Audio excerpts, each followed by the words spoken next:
दिंडोरीचे अजित पवार गटाचे आमदार नरहरी झिरवळ यांचा वाढदिवस काल मोठ्या उत्साहात संपन्न झाला।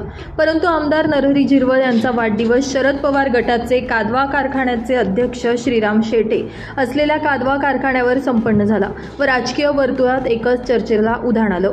या कार्यक्रमाप्रसंगी स्वतः श्रीराम शेटे हे पण उपस्थित होते। त्यांनी झिरवळ यांना केक भरवला। यावेळी राष्ट्रवादी काँग्रेस, अजित पवार गट व शरद पवार गटाचे मनोमिलन झाल्याचं बघायला मिळालं। दोन्ही गटाचे पदाधिकारी एकत्र आल्यानं मोठा जल्लोष बघायला मिळाला।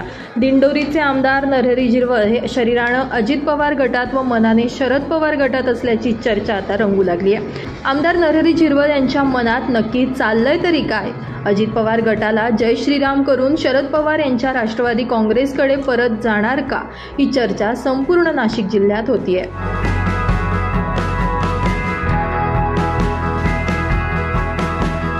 ब्युरो रिपोर्ट, नाशिक माझा न्यूज, नाशिक।